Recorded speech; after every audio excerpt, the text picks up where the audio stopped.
Je l'ai dit dès le début, nous ne sommes pas en guerre contre la Russie, mais notre devoir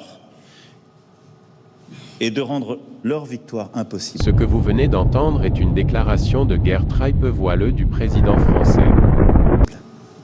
Une victoire russe, c'est la fin de la sécurité européenne. C'est la fin même d'une architecture de sécurité possible en Europe, de notre frontière orientale pour l'Union européenne à l'OTAN, en passant par le Caucase et l'Asie centrale.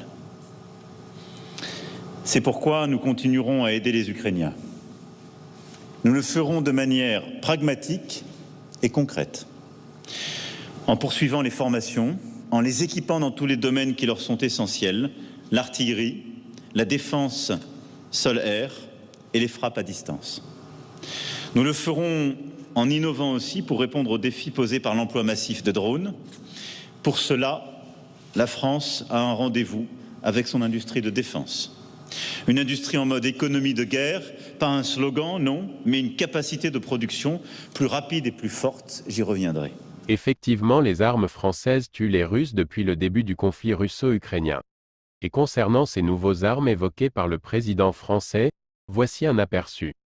Le président Macron vient d'annoncer 40 scalps et également plusieurs centaines de bombes. Il semblerait que ce soit des A2SM.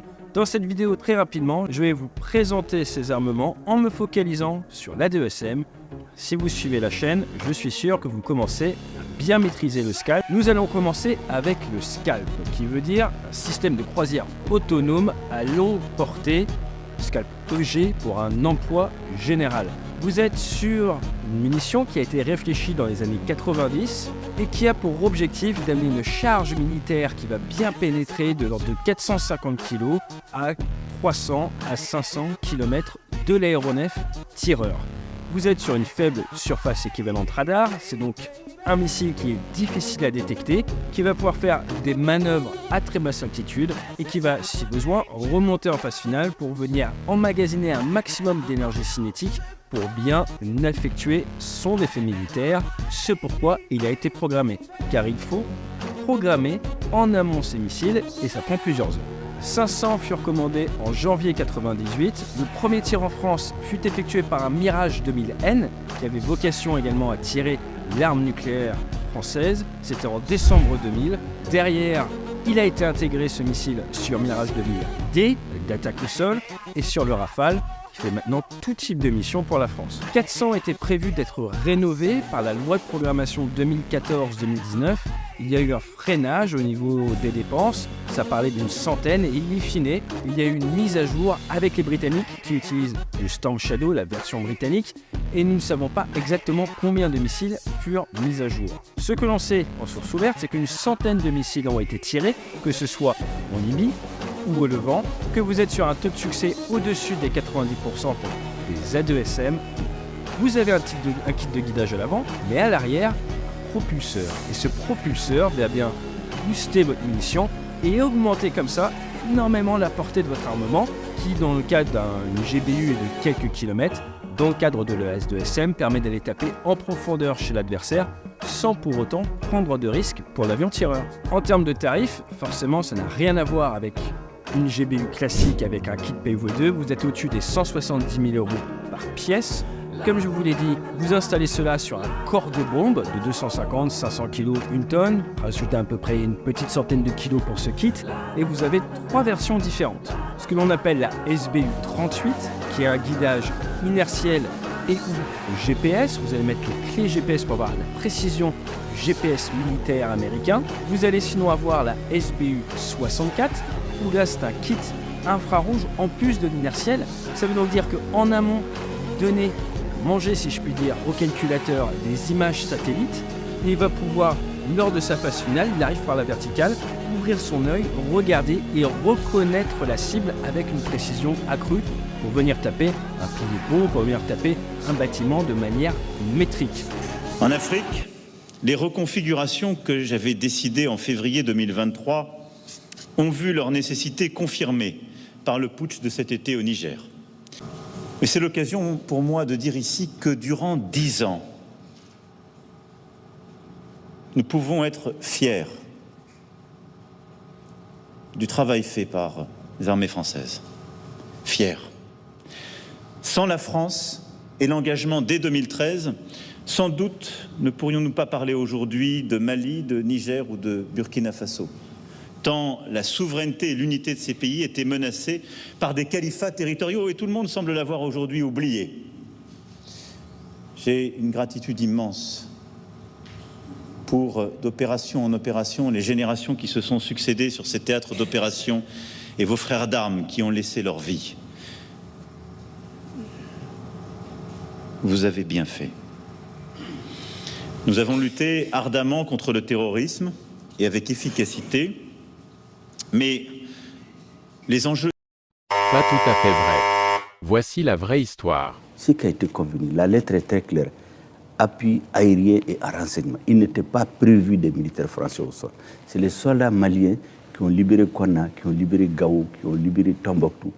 Arrivé à Néfis, c'est l'armée française qui leur a barré la route. C'est la mer des... C'est réel ça que l'armée française a empêché d'entrer dans Kidal? C'est authentique. Avec quelle explication? Comment c'est expliqué qu'ils ne puissent pas rentrer dans une ville du Mali? Ils se sont opposés par les armes et l'ambassadeur de France, qui était là en ce moment, il s'appelait Christian Rouillet, pour avoir dit à son gouvernement, vous êtes en train de faire une faute. Ceux que vous soutenez ne sont pas représentatifs, ni dans la communauté Touareg, ni dans la communauté. Ne vous discréditez pas avec eux. 2 jours après, on l'a relevé. Vous savez par qui on l'a remplacé? Non. Par l'officier de la DGSE, l'officier de liaison avec les mouvements séparatistes. La Direction générale de la sécurité extérieure, les services de renseignement. C'est un officier qui vient, qui s'appelle Gilles Huberson. C'est lui qu'ils ont désigné ici comme ambassadeur. On se souvient, la liesse populaire ici, lorsque François Hollande, alors président, est venu ici, où on le remerciait pour avoir sauvé le Mali. 9 ans après, qu'est-ce qui s'est passé pour qu'on demande à l'armée française de partir, dans la rue, partout, les politiques? Non, parce que ce jour-là, les Maliens ont crié à la sincérité des dirigeants français. Mais lorsqu'on a empêché l'armée de rentrer à Kidal, les Maliens se sont dit, mais attention, qu'est-ce qui se passe? Et comme par hasard, les terroristes se sont trouvés dans ce sanctuaire-là. Ils se sont préparés pendant 2 ans. Pendant ce temps, l'armée française, qui n'était pas prévue d'être au sol, pendant qu'ils interdisaient à l'armée malienne de rentrer au sol, ils amènent 4000 militaires avec un budget de 1 milliard. Mais est-ce que ce n'est pas avec l'autorisation du Mali? 4000 militaires, ce n'était pas prévu par l'opération Serval. Ce qui a été dit aux Maliens, ce n'est pas ça. 1 milliard de francs CFA par jour. Tout le reste est venu de ça. Est-ce que vous savez qu'Assimi Goïta, pour la petite histoire, fait partie des officiers qui ont été bloqués à la porte de Kidal? Ah. Les unités spéciales, ils ont pris un Néfis. Ils s'apprêtaient à donner l'assaut sur Kidal. Les Français ont bloqué. Qu'est-ce que vous faites maintenant que vous leur demandez de partir? Non, nous ne leur avons pas demandé de partir. C'est eux qui ont dit qu'ils partent. Ce qui s'est passé... Sous une certaine pression de la part des autorités et de la rue. Pas du tout. On a vu les pancartes fleurir. Les pancartes sont venues plus tard. C'est eux qui ont dit, le 3 juin et le 10 juin, parce qu'il y a un nouveau gouvernement, qu'ils vont quitter le Mali au motif que le Mali s'apprêterait à discuter avec les terroristes. C'est la raison avancée. Vous avez un accord de défense avec nous. Vous décidez d'en sortir. Vous ne nous avisez pas, c'est sur les médias qu'on apprend. À un sommet du G5 Sahel, le président français vient tout d'égo annoncer. Ce jour-là, notre président lui a dit, Monsieur le Président, ce n'est pas comme ça. Deuxièmement, nous savons que les 2 forces terroristes au Sahel, c'est Al-Qaïda et les GIS. Les 70%, 80% de nos problèmes, ça vient d'Al-Qaïda. Toutes les emprises où est Al-Qaïda, les Français disent qu'ils les laissent. Ils partent se concentrer dans la zone des zones 3 frontières. Donc c'est une façon de dire au Mali, on vous livre à Al-Qaïda. L'accord qui nous lie, on le relie, on fait le divorce en bonne et due forme. Nous avons proposé une réécriture de l'accord, ils l'ont mis dans le tiroir. Certainement en attendant de renverser le régime, ils n'en ont parlé à personne. Et maintenant, arrivé à un moment donné, ils se sont énervés, ils se sont mis à insulter nos autorités. Leur ambassadeur se livrait à des activités subversives ici. C'est pour ça que vous lui avez demandé de partir. Qui divisent les Maliens. Et lorsqu'ils sortent pour, de façon injurieuse, s'adresser au président de la transition, au chef de l'État malien, nous avons dit que c'en est trop, surtout qu'on subodorait qu'il préparait un plan. Pour vous renverser, vous? Mais ça, c'était très clair. Vous? c'est renverser le gouvernement, toutes les manœuvres qui se faisaient. C'est pour renverser tous ces discours-là, ce gouvernement illégitime issu de 2 coups d'État. Mais il y a un gouvernement, le premier gouvernement de la transition, il est issu d'un coup d'État, mais ils l'ont félicité. On a entendu Hollande Macron dire qu'ils ont fait en 3 mois plus que l'ancien gouvernement qu'ils ont soutenu à bout de bras jusqu'à sa chute. Et maintenant, les mêmes disent, ceux qui les ont renversés, oui, ils ont fait en 3 mois plus que les autres n'ont fait en 7 ans. Et quelques temps après, ils disent, non, c'est un gouvernement issu de 2 coups d'État. Simplement parce qu'Assimi Goïta a dit, les Maliens sont en train de mourir depuis 13 ans. Est-ce qu'on ne va pas essayer autre chose? Nous avons décidé de diversifier nos partenaires. Ils partent, les soldats français. Qu'est-ce que vous faites? Comment vous allez vous en sortir? Comment vous couvrez ce vide qu'ils laissent? Mais le vide, de toutes les façons, ils ont commencé à le créer.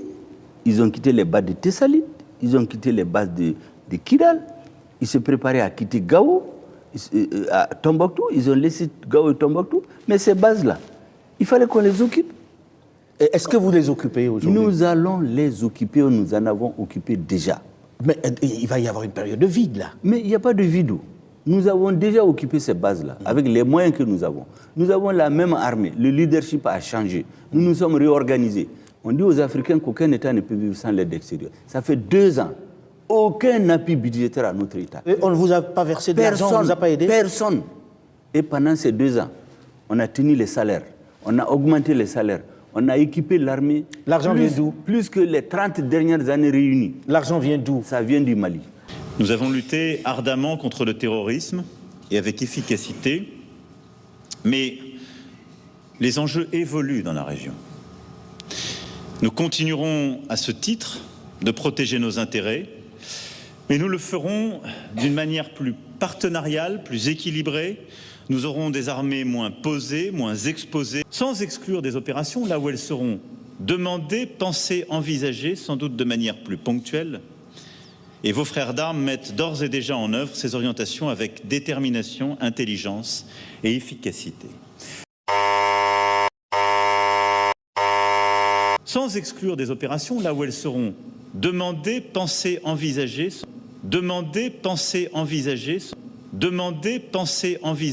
Dans cette partie du discours, le président français fait clairement comprendre que même si personne ne demande le déploiement de ses troupes repositionnées en Afrique pour des opérations, la France elle-même pensera des opérations et ordonnera à ses troupes de passer à l'action. Donc vigilance à tous. Merci d'avoir regardé jusqu'à la fin, abonnez-vous et cliquez sur la cloche de notification.